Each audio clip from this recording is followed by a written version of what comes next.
talk to Dr. Ubochioma right here. So let's get your perspective concerning, the tuberculosis prevalence in Nigeria, and tell us what are the most common challenges faced by the patients in this country.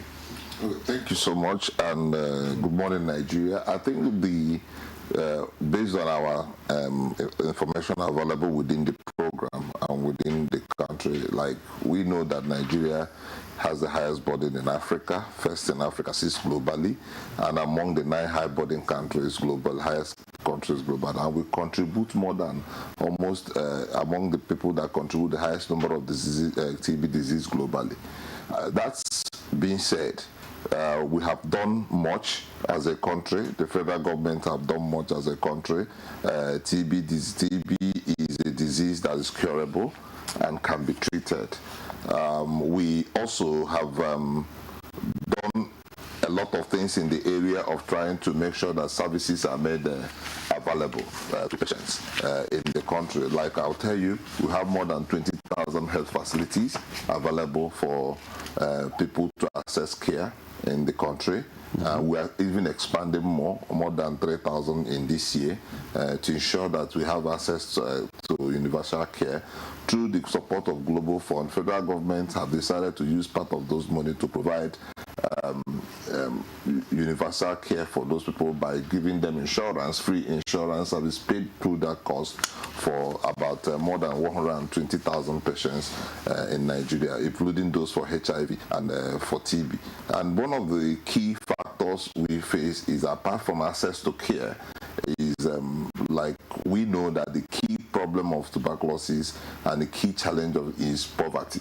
So where there is poverty, the immune systems are low, and then the capacity for people to resist development of TB become very, very poor. So we shouldn't be much surprised that it's developed. We're having such situation in country, and as we battle poverty, I know that clearly that we will go up to develop to see how people can begin to resist tuberculosis in Nigeria. Dr. Ubochioma, in your opening statement, you said the federal government is doing so much. I'd like you to tell us what exactly is so much on the part of the federal government, because there's a report with the U.S. funding, stopped. There's a report that from January to March this year, there's a $5 million funding gap as regards TB in this country. So what exactly is and then of course we know that the Global Fund is also a part of, support, in trying to end TB in Nigeria.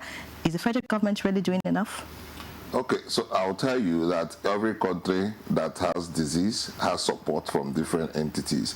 But what I'll tell you in this situation that is very clear is that we have a very proactive minister in the name of Professor Pate, and in this situation, they flock into action and have received enough funding from the federal government to support, to make sure the gap for this period is over. Federal government alone is buying more than up to $50 million part of drugs to make sure to cover this gap. And I tell you, there are a lot of more on the board to make sure that the gap is not felt in country.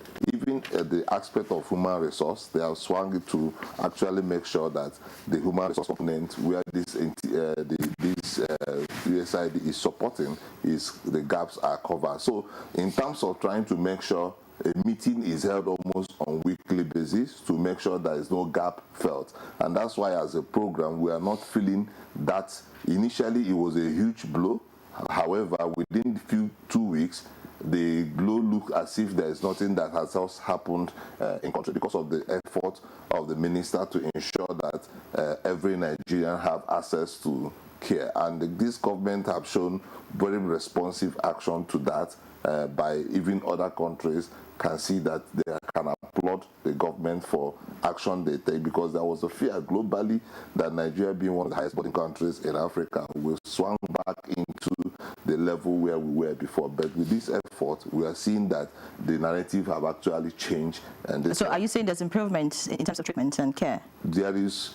In fact, globally, Nigeria is recognized as one of the best performing programs in terms of tuberculosis globally, and have been applauded in several fora because of what they, coming from treatment coverage of 25% in 24% in 2019, and getting to treatment coverage of 75% in 2024. There's no country that have done that globally before. So these are just what we see as per the Nigerian government and the program, trying to make sure that access and care is provided. And we are the best in terms of, one of the best in terms of treatment success rate globally. Fantastic.